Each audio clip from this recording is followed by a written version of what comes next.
कोणाला लग्न करायचं असेल तर जोपर्यंत ती व्यक्ती लग्नाला तयार होत नाही हां. तोपर्यंत किती नातेवाईकांनी सांगून त्याचं लग्न होऊ शकत नाही. त्याच्यामुळे उद्योजकता ही जी आहे ही डोक्यात डेव्हलप होणं आवश्यक आहे. इलेक्ट्रॉनिक वेइंग स्केलचा जेव्हा माझा सर्वे चालला होता पॅरलली, त्यावेळेस माझ्या असं लक्षात आलं की जगातलं कुठलंही ट्रान्झॅक्शन हं, हे वजनाशिवाय होऊ शकत नाही. म्हणजे वेगवेगळ्या ॲप्लिकेशननुसार हं, जर वेगवेगळे इलेक्ट्रॉनिक वेइंग स्केलचे जर मी मॉडेल्स बनवू शकलो हां. तर डेफिनेटली हा बिझनेस खूप स्केलेबल होईल असं मला त्यावेळेसच्या माझ्या स्वतःच्या मार्केट सर्वेमधनं नक्की कळलं. मला फक्त एवढं सिद्ध करायचं होतं की why Phoenix is the best हं. And that I could do.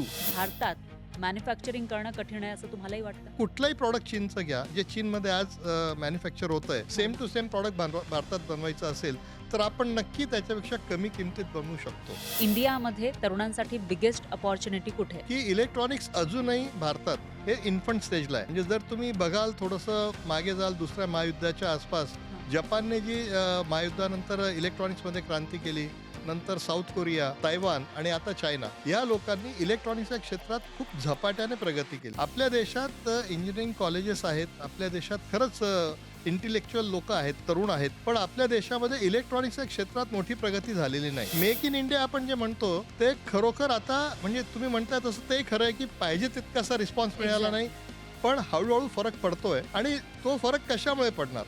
लोकांच्या विचार करण्याच्या क्षमतेवर तो फरक होणार आहे. फक्त कोणी सांगून किंवा मेक इन इंडिया करा आणि तुम्ही चायनामधून आता माल आणायला बंद करा आणि स्वतः बनवा असं सांगून ते होणार नाही. आणि त्या गोष्टीला घडायला काही वेळ जाणार आहे. म्हणजे आपण जवळजवळ 1992 पासनं हळूहळू इम्पोर्ट सगळा वाढत गेला आपल्याकडे आणि आता 2026 आणि आता आपण सडनली म्हणतोय की आपल्याला आता रिव्हर्स जायचं आहे. तर त्या गोष्टीला काहीतरी तर कालावधी लागणार आहे. पण नक्कीच भारतीय लोक या गोष्टींचा विचार आता करायला लागलेत की येणाऱ्या काळात सगळ्या गोष्टी आपल्याला स्वतः बनवूनच पुढे जायचं आहे आणि त्याचा इफेक्ट आपल्याला येणाऱ्या काही 2, 4, 5, 10 वर्षात पाहायला मिळेल.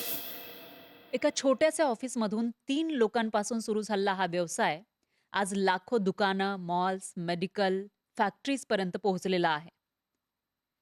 पण या सगळ्यामध्ये एक प्रश्न उपस्थित होतो, तो म्हणजे एका छोट्या वजन काट्यापासून सुरू झालेल्या व्यवसायामधून एवढं मोठं साम्राज्य उभं राहू शकतं का?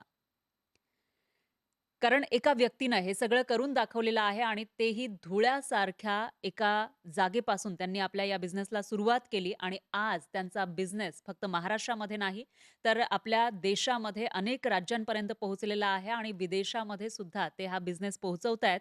आज स्टार्टअप महाराष्ट्राच्या स्टुडिओमध्ये आपल्यासोबत आहेत नीतिराज इंजिनियर्स लिमिटेडचे राजेश भटवाल. सर, आपलं खूप खूप स्वागत आहे. धन्यवाद.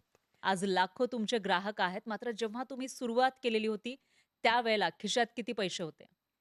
मी हा व्यवसाय सुरू केला त्यावेळेस मी नुकतंच माझं इंजिनिअरिंग कंप्लीट केलं होतं आणि हा व्यवसाय सुरू करताना फक्त ₹18,500 मी या व्यवसायाची सुरुवात केली होती. अच्छा. आणि हा व्यवसाय सुरू करताना मी जे काही प्रोजेक्ट रिपोर्ट वगैरे त्यावेळेस बनवला, हां, हां. त्यावेळेस मला ₹1,17,500 ची बँकेकडनं लोनची गरज होती. हां, हां.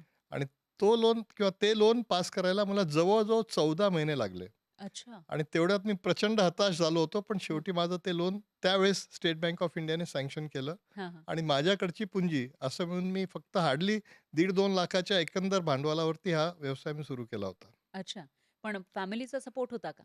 फॅमिलीचा प्रचंड सपोर्ट होता. फॅमिलीत माझ्या आई-वडिलांना आणि सगळ्यांना असं होतं, की मी व्यवसायात यावं आणि काहीतरी करावं. फॅमिलीचा सपोर्ट हा खूप महत्त्वाचा होता हं, आणि हं. तो मला मिळाला. अच्छा. आणि तुमच्या वडिलांकडून सुद्धा तुम्हाला मार्गदर्शन मिळत राहिलं असेल, कारण तेही इंडस्ट्रियलिस्ट होते त्या काळातले. माझ्या माझे वडील जे होते ते खूप मोठे विजनरी होते हां. आणि त्यांची अशी इच्छा होती, की मी इलेक्ट्रॉनिक्स इंजिनिअरिंग केल्यानंतर काहीतरी इलेक्ट्रॉनिक्समध्येच पुढे करावं. अर्थात हां. हे मी आधीच ठरवलं होतं हं, हं. आणि त्यांच्या गाईडन्समुळेच किंवा त्यांच्या मॉरल सपोर्टमुळेच मी उभा राहू शकलो. हां, कारण हां. सुरुवातीचे 2-3 वर्ष मी खूप हताश झालो होतो. हां. खूप मला अडचणींचा सामना करावा लागला. पण मी जेव्हाही अडचणींचा सामना करायचो किंवा हताश व्हायचो, तेव्हा वडिलांना भेटायचो हां. आणि त्यांच्या एन्करेजमेंटमुळे किंवा त्यांच्या प्रोत्साहनामुळेच मी परत कामाला लागायचो जिद्दीने हां. आणि पुढची वाटचाल सुरू व्हायची. अच्छा. पण तुम्ही सांगितलं, की तुम्ही इलेक्ट्रॉनिक इंजिनिअरिंग केलेलं होतं. मग वेइंग स्केल बिझनेसमध्ये कसे आलात? हं.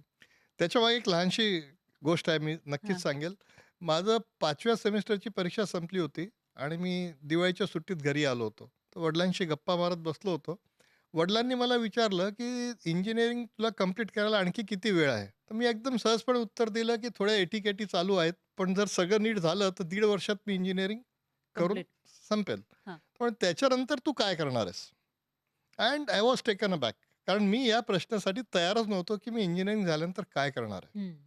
मी त्यांना म्हटलं, "मी तुम्हाला 2-1 दिवसात विचार करून उत्तर देतो." अच्छा. मग त्यांना दुसऱ्याच दिवशी मी परत भेटलो हं. घरी आणि त्यांना म्हटलं, की "मी एवढं ठरवलं आहे, की मला इलेक्ट्रॉनिक इंजिनिअरिंग झाल्यानंतर इलेक्ट्रॉनिक्सच्या कुठल्यातरी प्रॉडक्टमध्ये मॅन्युफॅक्चरिंग सुरू करायचं आहे हं. आणि मला तुमच्यासारखं इंडस्ट्रियलिस्ट व्हायचं आहे आणि मला पूर्ण इलेक्ट्रॉनिक्सच्या क्षेत्रातच पुढे प्रगती करायची आहे. मला अच्छा. नोकरी वगैरे करायची नाही." हां.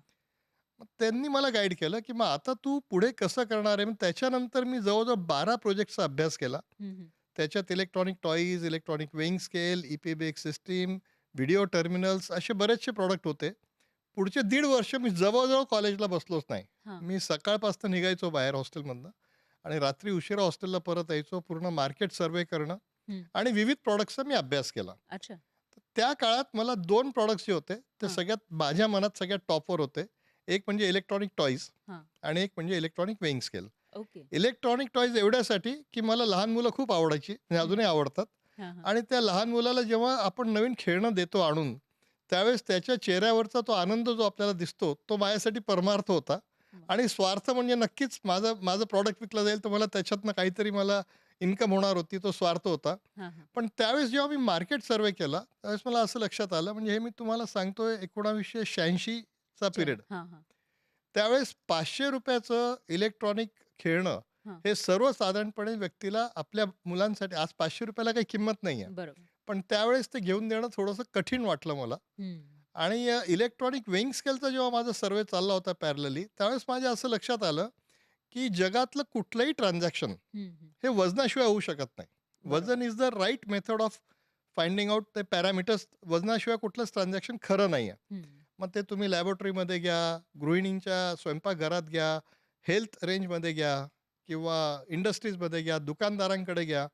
जर मी वेगवेगळ्या गरजांत म्हणजे वेगवेगळ्या ॲप्लिकेशननुसार हं, हं. जर वेगवेगळे इलेक्ट्रॉनिक वेइंग स्केलचे जर मी मॉडेल्स बनवू शकलो, हां, हां. तर डेफिनेटली हा बिझनेस खूप स्केलेबल होईल, असं मला त्यावेळेसच्या माझ्या स्वतःच्या मार्केट सर्व्हेमधनं नक्की कळलं. आणि मग मी ठरवलं, की मी इलेक्ट्रॉनिक वेइंग स्केलचं मॅन्युफॅक्चरिंग सुरू करणार. हं, हं. म्हणजे आय विल मॅरी टू धिस पर्टिक्युलर लाईन असं मी अच्छा. त्यावेळेस ठरवलं. हां. दॅट वॉज माझ्या मते माझी 7वी सेमिस्टर जवळ-जवळ संपत आली होती. हां, हां. आणि मग त्याच्या पुढचं सगळं काम मी इलेक्ट्रॉनिक वेइंग स्केलमध्ये माझा प्रोजेक्टही तोच केला इंजिनिअरिंग करताना. हां, हां. आणि मग त्याच्यात मी पुढे जात गेलो. अच्छा.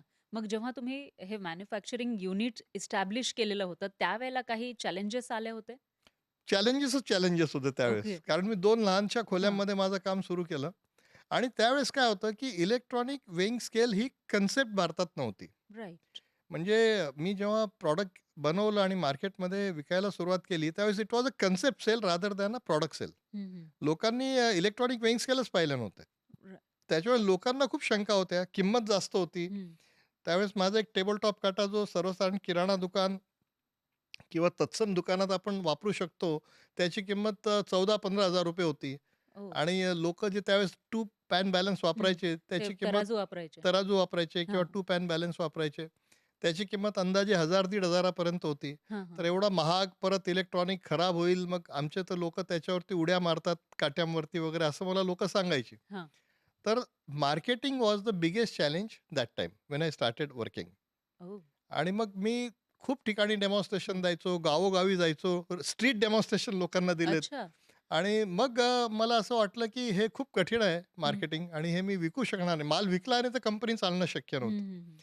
मग मी हळू लोकांना फुकटात मशीन वापरायला द्यायला लागलो, ओह! की तुम्ही 2 महिने वापरा, हां. 3 महिने वापरा किंवा तिथं बसून मी त्यांचं दुकान चालवायचो त्या काटा फक्त विकण्यासाठी. अच्छा. म्हणजे even though I was a vegetarian, हां, हां. पण मी मीठची दुकानांवरती माझा काटा विकण्यासाठी त्याच्यावरती सगळं मोजून किंवा मीठ कापून मी लोकांना डेमॉन्स्ट्रेशन त्या लोकांना म्हणजे त्या दुकानदारांना कन्व्हिन्स करण्यासाठी मी ती कामं केली. हां, हां. आणि मग हळू लोकांना ते कळायला लागलं, की अच्छा. या काट्याचा फायदा आहे. हां. आणि हळू मग मार्केट डेव्हलप व्हायला सुरुवात झाली. ओके. सगळ्यात प्रथम मी 1992 मध्ये माझं पहिलं ब्रँच ऑफिस हैदराबादला टाकलं. अच्छा. आणि माझी मोठी बहीण हैदराबादला राहत होती. हां, हां. तर तिच्या किंवा माझ्या मेव्हण्यांच्या मदतीने मी एक ऑफिस भाड्याने घेतलं हां.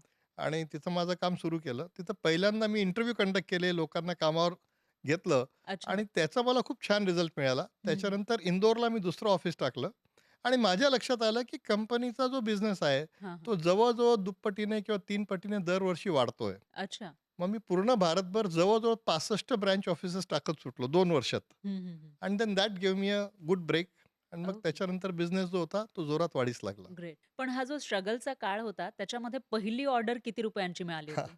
पहिली ऑर्डर मला मिळाली होती अजूनही मला आठवतं ₹7,600 ₹7,600 ला धुळ्यात एक ज्वेलरी शॉपमध्ये मी माझा एक काटा विकला होता हां, हां.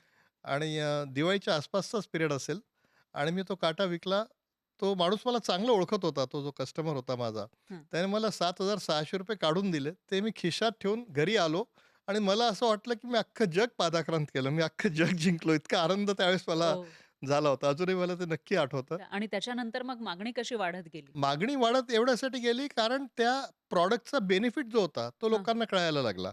उदाहरणार्थ जेव्हा आपण काटा करतो किंवा आपण कुठलंही मटेरियल दुकानातनं विकत घेतो, हं, हं. त्यावेळेस ते झुकतं माप द्यायची एक प्रथा आहे. हां, ते झुकतं माप देताना दुकानदार 10 ग्रॅम, 15 ग्रॅम जास्त टाकतो हां. आणि तरी घेणाऱ्याच्या मनात ही शंका असते, की त्याने कुठे काट्यामध्ये कमी. गडबड करून मला कमी तर माल नाही दिला. हां, म्हणजे जास्त देऊनही त्याला तो कस्टमरचा विश्वास मिळत नव्हता. इलेक्ट्रॉनिक काट्यामुळे काय झालं, की तो 1च ग्रॅम जास्त द्यायचा असेल तर देईन किंवा करेक्टच देईन. अच्छा.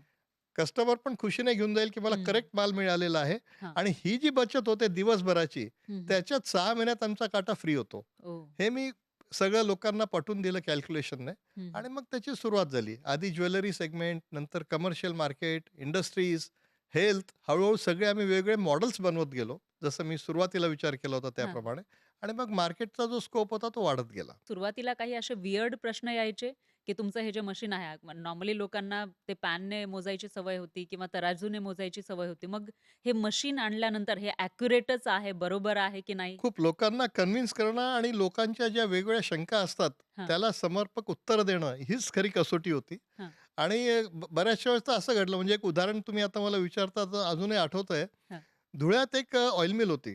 अच्छा. त्यांना मी एक 30 किलोचा प्लॅटफॉर्म स्केल दिला होता. तेलाचा 15 किलोचा डबा वजन करण्यासाठी. हां, आणि त्यांना दिला. त्यांच्या खूप शंका होत्या, की याच्यात असं होईल आणि आमचे काटे पाऊस पाण्यात पडलेले असतात. हे इलेक्ट्रॉनिक आहे, चालणार नाही वगैरे. तर मी त्यांना तो काटा दिला ट्रायलसाठी हां. आणि मी विसरलो. कारण त्यावेळेस माझ्याकडे एवढी मोठी मॅनेजमेंट नव्हती सगळं लक्ष ठेवायची किंवा मॅनेजमेंटची. वर्षभरानंतर त्या व्यक्तीचा मला फोन आला. अरे म्हणे याचं काय ते वेट्स एंड मेजर डिपार्टमेंटचं काय पासिंग असतं वर्षभर झालंय आणि ते लोकं विचारतायत मला. हां, तर मग मी गेलो त्यांच्याकडे. हां. म्हटलं आता वर्षभर झालं तुम्हाला गरज नसेलच, तर मी हं. माझा काटा घेऊन जातो. हां. ते म्हणे, "तू काहीही कर, हा काटा इथनं हलवू नको. अच्छा. याच्याशिवाय आमचं कुठलंच काम होत नाही ओह! आणि तुझे किती पैसे आहेत ते सांग." मग हां, त्यांनी ते त्यावेळेस ₹17,200 त्या काट्याचे मला दिले होते हां, हां. आणि मग त्याला मी लीगल मेट्रोलॉजी डिपार्टमेंटकडनं याच्याप्रमाणे परत त्यांना पुढच्या वर्षाचं पासिंग करून दिलं. तर असं ह्या ज्या काही गोष्टी घडत गेल्या, हां. त्याच्याने बऱ्याच गोष्टी सोप्या होत गेल्या मार्केटिंगला. अच्छा. माझी सगळ्यात मोठी बल्क ऑर्डर सो कॉल्ड हां. म्हणजे मला जवळ-जवळ 18 मशीनची ऑर्डर मिळाली होती. हसमुख राय टी कंपनी मुंबई. त्यांच्या अच्छा. वेगवेगळ्या सबअबमध्ये काटे लावण्यासाठी त्यांनी मला 18 काट्यांची ऑर्डर दिली होती, टेबल टॉप काट्यांची. हां, हां. तो प्रसंग मी कधीच विसरू शकत नाही. काटे सगळे बनवले, हां. माझ्या एका लहानशा कारमध्ये सगळे लोड केले आणि स्वतः मुंबईला आलो होतो इन्स्टॉल करायला. हां, हां. तर 4 दिवसात सगळे आम्ही हसमुख राय अँड टी कंपनीमध्ये जाऊन ते मी इन्स्टॉल केले होते हं, आणि हं. त्याचे पैसे घेऊन एकदम आनंदाने परत घरी गेलो. म्हणजे हाच तुमचा टर्निंग पॉइंट होता. करेक्ट. धुळ्यासारख्या ठिकाणी ही फॅक्टरी किंवा मॅन्युफॅक्चरिंग युनिट सुरू करणं, कशा पद्धतीने तुम्ही लोकं जमवली? कसं हे काम तुम्ही तेवढ्या मोठ्या स्केलवर करत होतात? नाही, सुरुवात झाली तेव्हा ती खूपच लहान होती. हां, कुटीर उद्योगापेक्षाही लहान उद्योग तो होता. हां. मी आणि 2 एम्प्लॉयी अच्छा. असे मिळून आम्ही 3च जण होतो हां, आणि ती कामाची सुरुवात झाली.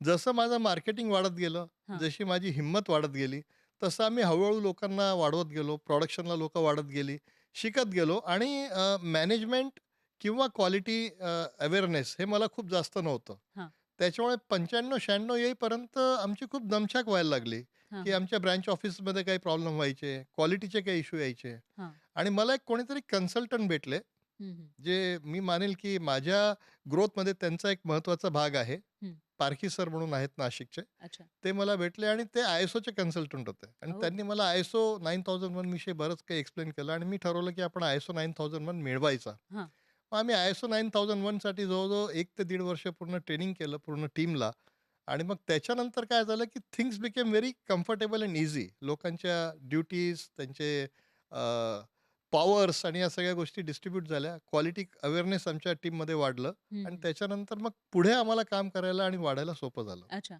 पण मॅन्युफॅक्चरिंग बिझनेस करत असताना एकतर मॅनपॉवर गरजेची असते आणि दुसरं म्हणजे तुम्हाला ज्या ऑर्डर मिळतायत त्या फुलफिल करणं सुद्धा वेळेवर फुलफिल करणं हे महत्त्वाचं असतं. तर मग अशामध्ये तुम्ही इनोव्हेशन सुद्धा करत राहिलात. म्हणजे एका मशीनवर तुम्ही थांबला नाही. पुढच्याही मशीन्स तुम्ही क्रिएट केल्या, आणखी काही ॲडव्हान्स मशीन क्रिएट केल्या. तर हे सगळं कसं बॅलन्स केलं?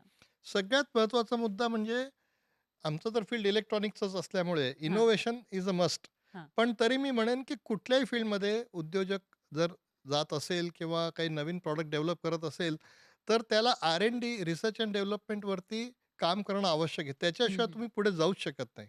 आणि माझं असं होतं की इलेक्ट्रॉनिक हा माझा पिंड होता. मी हां. त्याच्यात डिग्री घेतली होती आणि मला खूप जास्त पॅशन होतं, अजून पण आहे आणि म्हणूनच मी आज पण तसं काम करू शकतोय. आजही आम्ही बरेचसे नवीन मॉडेल्स डेव्हलप करतच असतो. अच्छा. डेव्हलपमेंट हा नॉन एंडिंग विषय आहे. हं, हं. जोपर्यंत तुमच्या युनिटमध्ये डेव्हलपमेंट चालू राहील, हां. तोपर्यंत तुमची वाढ शाश्वत राहणार. हं. जेव्हा डेव्हलपमेंट थांबेल, तिथून तुमचा डाउनफॉल चालू होईल, असं मी अगदी आवर्जून सांगेल. तर आम्ही काही असलं तरी आमचे इंजिनिअर्स, मी स्वतः बसून आम्ही नवीन मॉडेल डिझाइन करणे किंवा मॉडेल्स एक्झिस्टिंग मॉडेलमध्ये नवीन फीचर्स ॲड करणे as per the requirement of customers. कारण जे काही प्रॉडक्ट आहे, ते कस्टमर भिमुख होणं आवश्यक आहे. हं, हं. राइट, तर तुम्ही त्याला पुढे सेल करू शकाल. तर तुमची सेल टीम आहे ती चार्ज राहील. राइट. आणि प्रोडक्शन जो होतं, ते प्रोडक्शन तर आम्ही वाढवत गेलो हळू-हळू. हां. पण सगळ्यात महत्त्वाचं होतं मार्केटिंग. हं.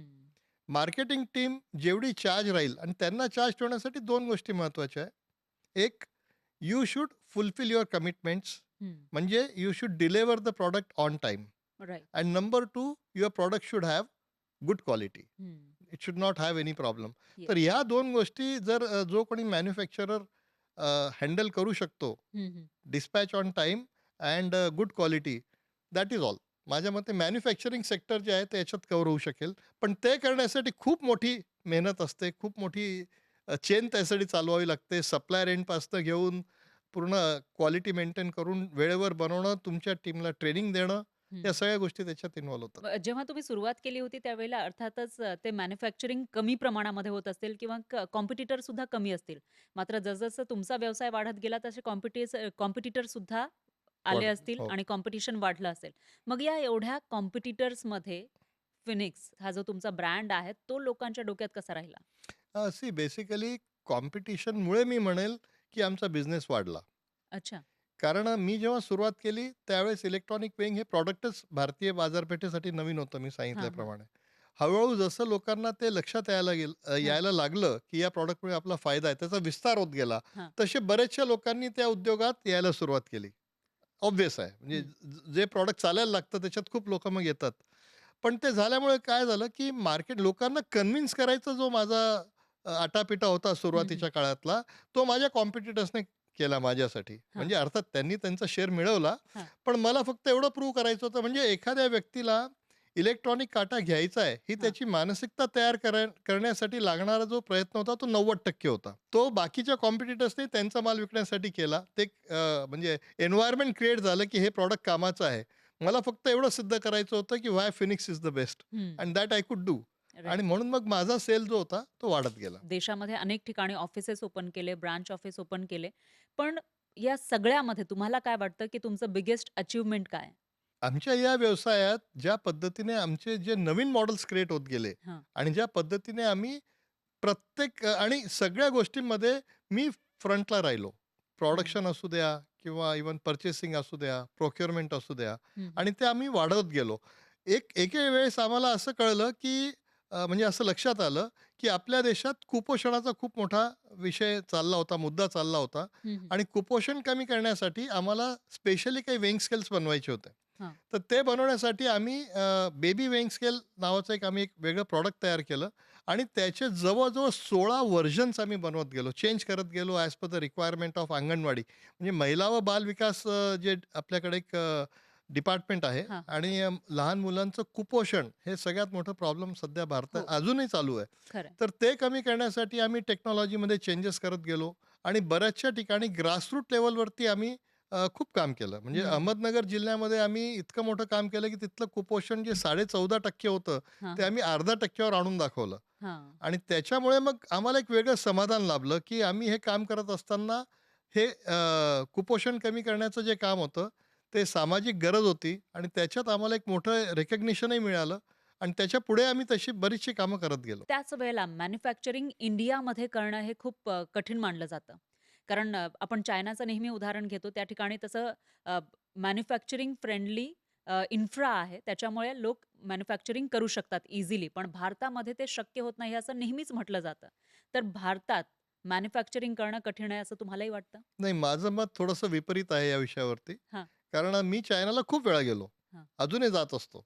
ठीक आहे. पण मी चीनला जेव्हाही जातो व्हिजिट करण्यासाठी, ते फक्त हे समजून घेण्यासाठी, की असा समज का आहे हं. आणि खरोखर चीनमध्ये मॅन्युफॅक्चरिंग सेक्टर जे आहे, ते जगातलं म्हणजे it's a manufacturing hub of the world. Right. ते नक्की आहे. म्हणजे चीनमध्ये असं आहे, की 15 दिवस जेव्हा त्यांच्या सुट्ट्या असतात, तेव्हा हं, हं. पूर्ण जगाचा श्वास कोंडलेला असतो. हां, हे मी मान्य करतो. हां. पण भारतीय आपण ते करू शकत नाही किंवा जर तुम्हाला साधं एक सांगायला गेलं तर कुठलंही प्रॉडक्ट चीनचं घ्या, जे चीनमध्ये आज मॅन्युफॅक्चर होतंय. हं, हं. जर आपल्याला सिमिलर प्रॉडक्ट जर भारतात बनवायचं असेल, हां, सेम हां. टू सेम प्रॉडक्ट भारतात बनवायचं असेल, तर आपण नक्की त्याच्यापेक्षा कमी किमतीत बनवू शकतो. पण लोकांना काय झालं, की एकदा जेव्हा आपली बाजारपेठ ओपन झाली आणि आपण सगळ्या गोष्टी इम्पोर्ट करायला लागलो, त्याच्यानंतर लोकांना म्हणजे जे उद्योजक आहेत, त्यांना हा खूप सोपा मार्ग सापडला, की चीनवरनं आयात करा आणि भारतात विका. त्यांच्याकडे एवढे मॉडेल्स आहेत, एवढ्या फॅसिलिटीज आहेत. आपण बनवायची भानगडीत का पडावं? अशी हं. लोकांची एक अ, धारणा झालेली आहे. धारणा झाली, एक सायकॉलॉजी डेव्हलप झाली आणि तिथं सगळ्यात मोठं नुकसान आपलं झालं असं मी ठामपणे म्हणेल. आपल्या हं. देशाचं झालं. पण आम्ही त्या कन्सेप्टमध्ये कधीच गेलो नाही. आम्ही नेहमी आपले स्वतःचे प्रॉडक्ट डिझाइन केले, 3 डायमेन्शनल डिझाईन्स केले, इंजेक्शन मोल्डिंगच्या डाईज बनवल्या. म्हणजे सुरुवातीला आम्ही जेव्हा प्रॉडक्ट नवीन डिझाइन करायचो, त्यावेळेस माझं इलेक्ट्रॉनिक्स डेव्हलप होऊन जायचं हां. नवीन मॉडेलसाठी. पण त्यातलं लागणारं cabinet, metal parts, plastic parts यांना प्रचंड वेळ लागायचा आणि म्हणून आमचे प्रॉडक्ट्स लॉन्च लेट व्हायचे. मग आम्ही हळू त्याच्यातही शिरलो हं, आणि हं. आम्ही आमची स्वतःची tool room, moulding shop, fabrication shop, press tool सगळं आम्ही घरात बनवायला लागलो हं. आणि त्याच्यामुळे मग आम्हाला पुढे जाता आलं. तर हळू जर जो कोणी उद्योजक ज्या ठिकाणी आपल्याला अडचणी येतायत, त्याच्यावर मात करण्यासाठी स्वतःहून जेवढं आत म्हणजे इन हाऊस करेल, हं, हं. तितकं त्याला ते बनवता येणार आहे आणि त्याची खरं. कॉस्ट नक्कीच कंट्रोल करता येणार हं. आहे. पण तुम्हाला काय वाटतं म्हणजे जेव्हा चीनचं उदाहरण आपण देतो त्याच वेळेला आपल्या देशामध्ये made in India he concept काही वर्षांपूर्वी लॉन्च केली गेली, पण त्याला तेवढा बूम मिळाला नाही किंवा तेवढी ती पुढे गेली नाही असं म्हटलं जातं. आणि आपल्याच देशामध्ये एवढी मोठी लोकसंख्या आहे, एवढे मोठं मार्केट आहे, तरीसुद्धा मॅन्युफॅक्चरिंग आपल्याकडे तेवढ्या मोठ्या प्रमाणामध्ये अजूनही होताना दिसत नाही. मग इंडियामध्ये तरुणांसाठी बिगेस्ट अपॉर्च्युनिटी कुठे आहे? मी इलेक्ट्रॉनिक्सच्या क्षेत्राला अनुसरून तुमच्या प्रश्नाचं उत्तर द्यायचा हां. प्रयत्न करेन, की इलेक्ट्रॉनिक्स अजूनही भारतात हे इन्फंट स्टेजला आहे. अच्छा. म्हणजे जर तुम्ही बघाल थोडंसं मागे जाल दुसऱ्या महायुद्धाच्या आसपास, हां, हां. जपानने जी महायुद्धानंतर इलेक्ट्रॉनिक्समध्ये क्रांती केली, नंतर साऊथ कोरिया, हं, हं. तैवान आणि आता चायना, या लोकांनी इलेक्ट्रॉनिक्सच्या क्षेत्रात खूप झपाट्याने प्रगती केली. आपल्या देशात इंजिनिअरिंग कॉलेजेस आहेत. आपल्या देशात खरंच इंटेलेक्चुअल लोकं आहेत, तरुण आहेत. पण आपल्या देशामध्ये इलेक्ट्रॉनिक्सच्या क्षेत्रात मोठी प्रगती झालेली नाही. अजूनही आपल्याला बऱ्याचशा बेसिक गोष्टींसाठी म्हणजे आता चाललंय सेमीकंडक्टर्स भारतात बनवण्यासाठी बरेचसे प्रयत्न चाललेले आहेत. मेक इन इंडिया आपण जे म्हणतो, ते खरोखर आता म्हणजे तुम्ही म्हणताय तसं तेही खरं आहे, की पाहिजे तितकासा रिस्पॉन्स मिळाला नाही. एक्झॅक्टली. पण हळू फरक पडतोय आणि तो फरक कशामुळे पडणार? लोकांच्या विचार करण्याच्या क्षमतेवर तो फरक होणार आहे. फक्त कोणी सांगून किंवा मेक इन इंडिया करा आणि तुम्ही चायनामधून आता माल आणायला बंद करा आणि स्वतः बनवा असं सांगून ते होणार नाहीये. आणि त्या गोष्टीला घडायला काही वेळ जाणार आहे. म्हणजे आपण जवळ-जवळ 1992 पासनं हळू इम्पोर्ट सगळा वाढत गेला आपल्याकडे आणि आता 2026 आणि आता आपण सडनली म्हणतोय, की आपल्याला आता रिव्हर्स जायचंय. तर त्या गोष्टीला काहीतरी तर कालावधी लागणार आहे. पण नक्कीच भारतीय लोकं या गोष्टींचा विचार आता करायला लागलेत, की येणाऱ्या काळात सगळ्या गोष्टी आपल्याला स्वतः बनवूनच पुढे जायचं आहे. हं. आणि त्याचा इफेक्ट आपल्याला येणाऱ्या काही 2, 4, 5, 10 वर्षात पाहायला मिळेल. 35-40 वर्षांपूर्वी केलेला होता. एक तर वेइंग मशीनचा, दुसरा होता तो म्हणजे टॉयजचा. तर तुम्हाला काय वाटतं आत्ता सुद्धा हे बिझनेस चालू शकतं का? टॉयजचं? कारण आता लोकांची कॅपॅसिटी वाढलेली आहे. ते बाय करू शकतात. मग आता इलेक्ट्रॉनिक टॉयज चालतील?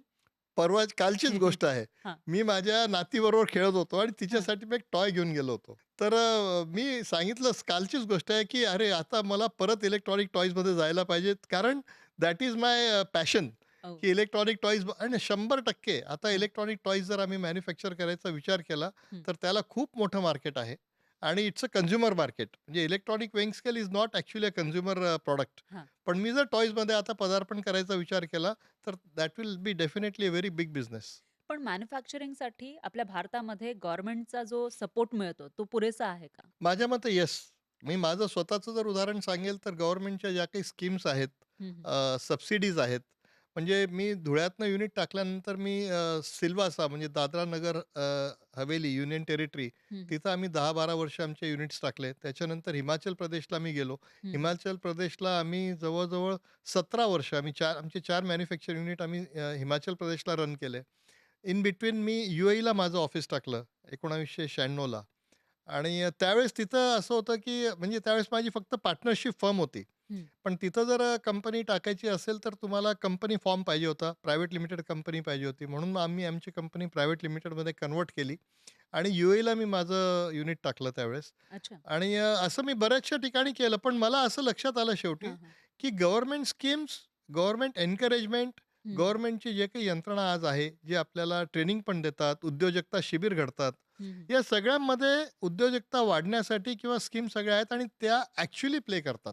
शेवटी काय आहे, की उदाहरणार्थ जर कोणाला लग्न करायचं असेल, तर जोपर्यंत ती व्यक्ती लग्नाला तयार होत नाही, हां. तोपर्यंत किती नातेवाईकांनी सांगून त्याचं लग्न होऊ शकत नाही. हं, हं. थोडंसं उदाहरण तुम्हाला सांगतो. हां, हां. त्याच्यामुळे उद्योजकता ही जी आहे, ही डोक्यात डेव्हलप होणं आवश्यक आहे.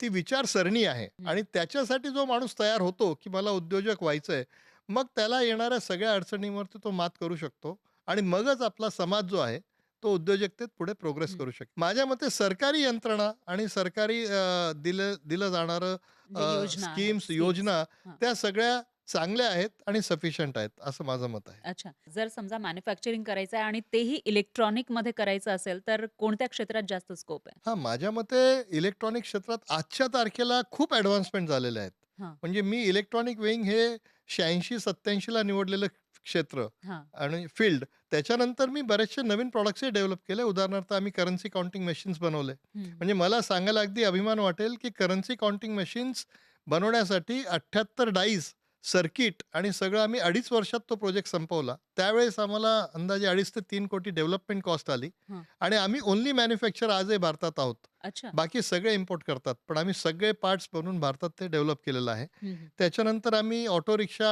टॅक्सी फेअर मीटर्स बनवले. त्याच्यानंतर आम्ही access control home automation system बनवले. तर या सगळ्या गोष्टी आम्ही डेव्हलप करत गेलो. हं. तर इलेक्ट्रॉनिक्समध्ये आज काय आहे, की आज खूप गोष्टी इलेक्ट्रॉनिक्स आणि कॉम्प्युटर्स हे आता मशीन लर्निंग आलं, रोबो मॅन्युफॅक्चरिंग आलं. हं, हं. म्हणजे येणाऱ्या काळात ज्या गोष्टी आता होणार आहेत, त्या पुढे टेक्नॉलॉजीप्रमाणे आपण पुढे जायलाच हवं. खरं आहे. आणि या ठिकाणी जो तुम्ही मुद्दा सांगितलाय, की ज्या करन्सी मशीन आहेत, करन्सी काउंटिंग मशीन, मला सांगावसं वाटेल आपल्या प्रेक्षकांना, की हे धुळ्यामध्ये बनतात. जिथे-जिथे आपण बँकेमध्ये किंवा दुकानामध्ये ते काही मशीन्स पाहतो, त्या सगळ्या धुळ्यामध्ये बनतात महाराष्ट्रामधल्या. त्याच वेळेला तुमचा आता एवढ्या वर्षांचा हा एक्सपिरियन्स आहे. तुम्ही चांगल्या पद्धतीनं बिझनेस ग्रो केलाय. तुम्हाला काय वाटतं, एका एंटरप्रेन्योरमध्ये कोणता गुण सगळ्यात महत्त्वाचा? सगळ्यात महत्त्वाचं म्हणजे व्हिजन. हां. त्याला त्याच्या बिझनेसविषयी व्हिजन पाहिजे.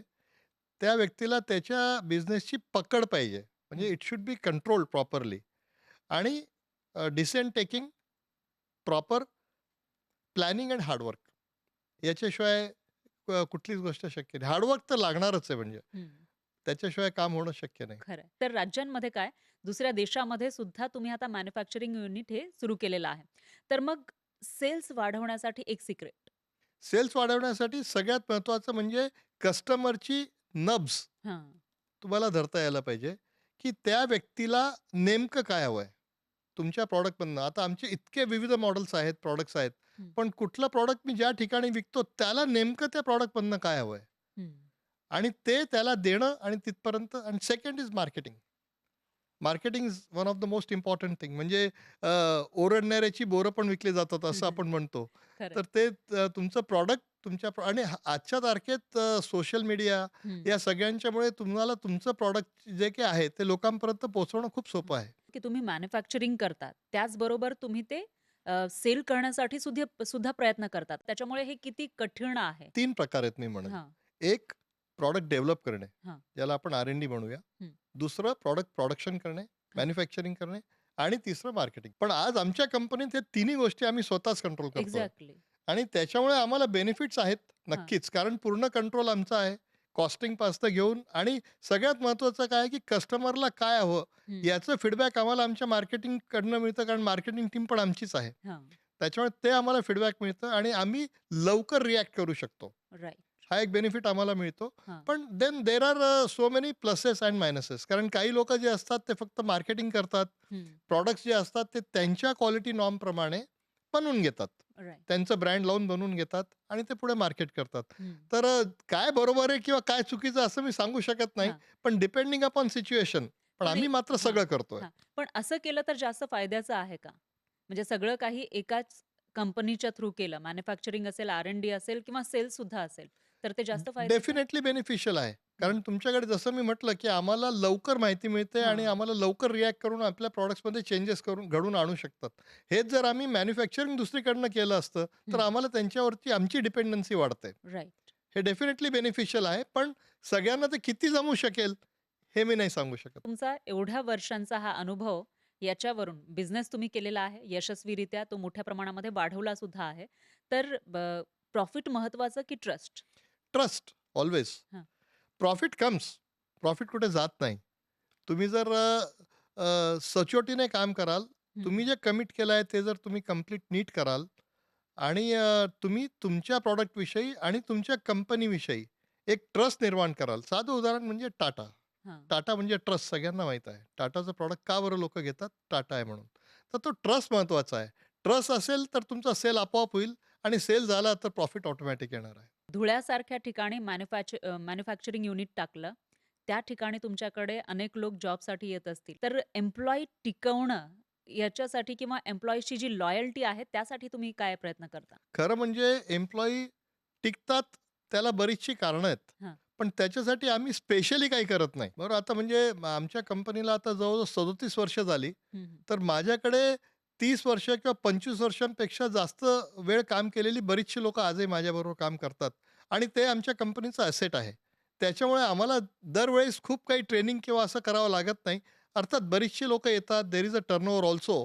पण जी लोकं आमच्याकडे शिकून गेली, ती लोकं पुढे जाऊन आणखी चांगल्या ठिकाणी काम करतायत, नाव कमवतायत किंवा त्यांना आम्ही उद्योजक पण व्हायला मदत केलेली आहे. हां, हां. आणि त्याच्यामुळे तो एक खूप मोठा आनंदाचा भाग आमच्या कामात असतो, की आमच्याकडनं जो व्यक्ती गेलाय त्याने आणखी पुढे काय प्रगती केली हे आम्ही ट्रेस करत असतो. हं, हं. आणि आमच्याकडे जी लोकं काम करतात त्यांना बेसिकली असं आहे, की त्यांना ग्रोथ पाहिजे असते, त्यांना ॲप्रिसिएशन हवं असतं त्यांना केलेल्या कामाचं आणि सगळ्यात महत्त्वाचं आजच्या काळात जे आहे महत्त्वाचं ते, हं, हं. की त्यांच्या स्किल्स वाढवण्यासाठी आम्ही काय प्रयत्न करतो. हं.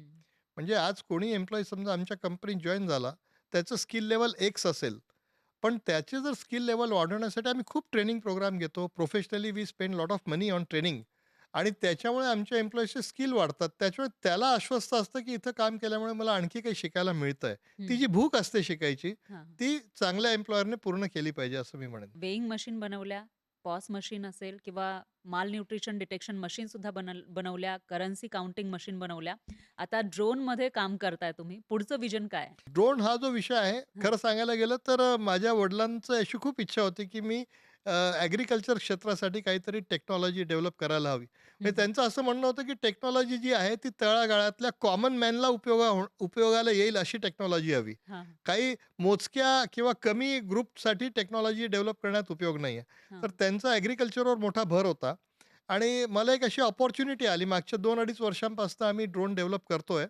त्याच्यात आता आम्हाला ड्रोन पायलट ट्रेनिंग सेंटरचं आम्हाला DGCAकडनं लायसन्स मिळालं. बरेचशा लोकांना आम्ही पायलट ट्रेनिंग दिलंय आणि आमचं ड्रोन हा जो आहे सुरुवातीला आम्ही फक्त ॲग्रो बेससाठी आम्ही ड्रोन आणतोय फवारणी करण्यासाठी. अच्छा. म्हणजे लिक्विड फर्टिलायझर्स आणि कीटकनाशक जे असतील हं, त्यांची हं. फवारणी जी आहे ती आमच्या ड्रोनने होणार आहे. अच्छा. आणि लवकरच होपफुली येणाऱ्या 2-3 महिन्यात आम्ही आमचा पहिला ड्रोन लॉन्च करू मार्केटला आणि हो. त्याला आम्हाला खूप वरच्या लेव्हलला घेऊन जायची म्हणजे आमचा कयास आहे, हां, आमचा हां. तो इच्छा आहे, इच्छा प्रयत्न आहे. आहे. आम्ही तो प्रयत्न करणार आहोत. अच्छा. तुम्ही जे मॅन्युफॅक्चरिंग करता त्या मशीन जगामध्ये जातायत हो. ऑलरेडी. आता रिसेंटली आम्हाला एक हां. जर्मनीचा कॉन्ट्रॅक्ट मिळाला. म्हणजे ओह! मला ग्रेट. सांगायला अगदी आवर्जून सांगावसं वाटेल या ठिकाणी, की जर्मनीची एक कंपनी आहे जी युरोपमध्ये हां, वेइंग स्केल या क्षेत्रातली अग्रगण्य कंपनी आहे हां, हां. आणि त्यांचे बरेचसे प्रॉडक्ट्स ते चायनावरनं मॅन्युफॅक्चर करून घ्यायचे त्यांच्या ब्रँडने. तर दे वर ट्रायिंग टू लुक आउट त्यांना भारतातल्या कुठल्या वेइंग स्केल कंपनीशी टाय करायचं होतं. अच्छा. ते आमच्या अक्रॉस आले हं, आणि हं. आमच्याशी डिस्कशन वगैरे झालं. त्यांनी आम्हाला एक प्रोजेक्ट दिला. 8 महिन्यांचा वेळ दिला आणि मी ते 2 महिन्यात ते त्यांना प्रॉडक्ट बनवून पाठवलं. तर जर्मन सरळ धुळ्याला आले हां. आमच्या कंपनीत. 4-5 दिवस ते थांबले हां, आणि हां. त्यांनी आमच्याबरोबर आता एक कॉन्ट्रॅक्ट केला, की त्यांचे जे मशीन्स आहेत, हं, हं. ते त्यांच्या ब्रँडने आम्ही बनवून जर्मनीला पाठवणार आणि तिथनं ते पूर्ण युरोपमध्ये विकतील. तर अच्छा. ही आमच्यासाठी खूप मोठी अचीव्हमेंट मी म्हणेल, की जर्मनसारख्या देशामध्ये. इंजिनिअरिंगमध्ये हां. ॲडव्हान्स याच्यामध्ये टेक्निकल प्रॉडक्ट आपण विकू शकतोय. हं, हं, तर हं. म्हणजे राइट, राइट. हां, खूप मोठी गोष्ट आहे ही. म्हणजे नितिराज इंजिनिअर्स लिमिटेड ही कंपनी पुढच्या 5 वर्षांमध्ये नेमकी कुठे असेल? कमीत कमी ही कंपनी 10 पटीने पुढे वाढेल, हां, अशी मी आज अपेक्षा करतो 5 वर्षामध्ये. कारण ग्रोथ हे जे आहे, हे हां. सगळ्यात महत्त्वाचं आहे. कुठल्याही इंडस्ट्रीसाठी किंवा बिझनेससाठी जसं ग्रोथ आपण म्हणतो, वाढ ही सजीवाचं लक्षण आहे. हं, तसं मी म्हणेल, की इंडस्ट्रीसाठी किंवा उद्योगासाठी बऱ्याचशा गोष्टी महत्त्वाच्या आहेत. हं. पण वाढ ही जी आहे, ही सगळ्यात अनएव्हिटेबल टॉपिक असणार आहे कुठल्याही राइट. उद्योगधंद्यासाठी. त्याची जर वाढ होत नसेल, हं, तर हं. तुम्ही हळू डाऊनच जाणार आहात. खरंय. जर्मनीचं उदाहरण दिलंय, की जर्मनीसारखा देश आपल्या भारतामध्ये मॅन्युफॅक्चरिंग होणाऱ्या मशीनला ऑर्डर देतोय. याचा अर्थ भारतामध्ये जर मॅन्युफॅक्चरिंग आणखी मोठ्या प्रमाणामध्ये वाढलं, तर इतर देशांची जी मागणी आहे ती आपण फुलफिल करू शकतो. ही फक्त नांदी आहे. हां, सध्या जे काही राजकीय किंवा आंतरराष्ट्रीय ज्या काही गोष्टी सध्या चाललेल्या आहेत. हां, हां, कारण मी या क्षेत्रात इलेक्ट्रॉनिक्सच्या क्षेत्रात मागच्या 38 वर्षांपासून इंडस्ट्री रन करतो. हां. मी बऱ्याचशा देशांचे दौरे केले आहेत. सगळीकडे मी जात असतो. पण आता मागच्या काही वर्षांमध्ये भारतीयांना जो एक मान मिळायला लागला हां, हां. आंतरराष्ट्रीय लेव्हलवरती, तो खूप मोठा चेंज मी फील करतोय. कारण माझं जे करिअर आहे त्याच्यात मी सगळ्या प्रकारचे फेजेस पाहिलेले आहेत. हां, हां. तर आता असं आहे की भारतीयांना मग तो जर्मन असतील, इव्हन चायनीज असतील किंवा कुठल्याही देशाचे लोकं असतील. हं, हं. आता अमेरिकेहून पण आम्हाला काही इन्क्वायरीज यायला लागल्यात. म्हणजे धुळ्यासारख्या ठिकाणी आम्ही बसलेलो आहोत. पण पूर्ण जग या दृष्टिकोनातनं आता भारताकडे पाहतं आहे, हं, की चायनानंतर व्हॉट नेक्स्ट? म्हणजे ठीक आहे, चायना मी तुम्हाला ॲक्सेप्ट केलंच आधी, की it is the biggest manufacturing hub in the world. हं, हं. पण आता लोकांना कुठेतरी ते कम्फर्टेबल लेव्हल नाहीये आणि हं, ते दुसऱ्या कुठल्यातरी डेस्टिनेशनचा शोध घेतायत आणि तिथं भारत हा एक प्रामुख्याने पुढे येणारा एक ऑप्शन तयार झालेला आहे. हं. त्याच्यामुळे भारतीयांनी याचा डेफिनेटली फायदा घ्यावा आणि जास्तीत जास्त प्रयत्न करून आपला जो काही प्रॉडक्ट असतील ते हां. आपण डेव्हलप कंट्रीजमध्ये कसं हं, विकू हं. शकतो याचा प्रयत्न नक्कीच करावा. हं. आजच्या काळात सगळं अवेलेबल आहे. तुम्ही कुठे फिजिकली बसलात, धुळ्यात आहात की मुंबई येतात, दॅट डझंट रिअली मॅटर. खरंय. इंटरनेट आहे आणि you can definitely expand explore your या बिझनेस. राइट. एक उल्लेख केला, की आता तुम्ही बाहेर गेल्यानंतर कशा पद्धतीने ट्रीटमेंट मिळते. त्याच वेळेला बिझनेसविषयी बोलायचं झालं, तर आजपासून एक 30-40 वर्षांपूर्वी बिझनेस करण्यासाठी लागणारा इन्फ्रा किंवा सगळ्या गोष्टी आणि आत्ता ज्या पद्धतीनं तुम्ही बिझनेस करताय, तर काय वाटतं या एवढ्या वर्षांमध्ये काय बदललं? सगळंच बदललं. हां, काहीच काय म्हणजे एक बिझनेसमॅनच्या पर्स्पेक्टिव्हने. मी तुम्हाला सांगतो, हां, आधी जेव्हा इलेक्ट्रॉनिक वेइंग स्केल बनवायचं ठरवलं, हां. त्यावेळेस मला काही रॉ मटेरियल उदाहरणार्थ लोड सेल्स, सेन्सर्स मला भारतात अवेलेबल नव्हते. हं. ते मला इम्पोर्ट करावे लागले. हां, तर त्यासाठी मी इतर देशांच्या एम्बेसीत जाऊन बसायचो सकाळी हां. 10-10:30ला आणि त्यांच्या येलो पेजेसमधनं सगळे डिटेल लिहून आणायचो ॲड्रेसेस वगैरे आणि त्यांना एअरमेलने टपाल जायची. अच्छा. तर त्यावेळेस इंटरनेट नव्हतं, हं, त्यावेळेस हं. ईमेल नव्हत्या, त्यावेळेस मोबाईल नव्हते. खरंय. बरोबर. म्हणजे तुम्ही जर त्यावेळेसचं आणि आत्ताचं जर कंपॅरिझन हं, सांगताय हं. आणि मग 2 महिन्यानंतर उत्तर यायचं आणि मग हळू ते काहीतरी व्हायचं. आता काय 2 मिनिटंही लागत नाही. खरंय. आता things have really change very fast. तर हा हं, खूप मोठा फरक आहे आणि आधीच्या काळात काय व्हायचं बिकॉज ज्याला म्हणजे ज्या कस्टमरला जो काही मटेरियल किंवा माल हवा असेल, हां, हां. तो डायरेक्ट मॅन्युफॅक्चरर्सपर्यंत पोहोचू नाही शकायचा. हं, हं, हं. म्हणून मधले जे एजंट किंवा दलाल लोकं असायचे, हं, हं. जे या गोष्टीमध्ये डील करायचे, हां, हां. त्यांची खूप दादागिरी होती. इंटरनेट आल्यानंतर ते सगळं संपलं. हं. आणि आता जो खरीददार आहे, तो डायरेक्टली तुम्हाला सप्लायरशी कॉन्टॅक्ट करू शकतो आणि डील्स लवकर होतात आणि त्याच्यामुळे सगळ्या गोष्टी, किमती सगळ्या लवकर लक्षात यायला लागल्या. हं. सोर्सिंग सोपं झालं आणि खरंय. त्याच्यामुळे प्रोग्रेस होणारच आहे. बरोबर आहे.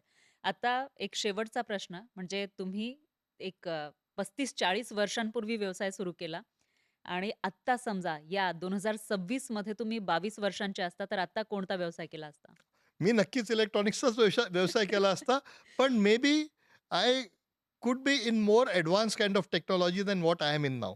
अच्छा. तर मी नक्कीच प्रयत्न करेन अजूनही, कारण माझ्यात तेवढा जोश अजून जिवंत आहे, हं, हं. की मी नक्कीच पुढच्या ॲडव्हान्स टेक्नॉलॉजी आम्ही डेव्हलप करू. तसा आमचा प्रचंड प्रयत्न चालला आहे. आमच्याकडे नेहमी नवीन येणाऱ्या प्रोजेक्ट्सवरती कामं चाललेली असतात. 10 हं, ते हं. 12 प्रोजेक्ट्स आमच्या R&Dत नेहमी ऑन टेबल पेंडिंग चालू असतात. हं. तर आम्ही येणाऱ्या काळात खूप चांगले प्रॉडक्ट्स वेइंग इंडस्ट्रीमध्येच आणखी नवीन टेक्नॉलॉजी डेव्हलप करून आम्ही आणू अच्छा. आणि नक्कीच ते गेम चेंजर ठरतील, हं, असा हं. मला विश्वास आहे. तुमचे हे एक्सपिरियन्स आमच्यासोबत शेअर केले आणि एवढं छान बोललात त्याबद्दल खूप खूप धन्यवाद. Thank you. धन्यवाद. तर आजचा हा पॉडकास्ट फक्त बिझनेस विषयी नाही, तर एखाद्याचं आयुष्य बदलण्यासाठीचा माइंडसेट आहे. त्यामुळे तुम्हालाही जर तुमचा बिझनेस सुरू करायचा असेल, तर हा पॉडकास्ट शेवटपर्यंत नक्की बघा. पुन्हा एकदा बघून घ्या आणि पाहत रहा न्यूज 18 मराठी.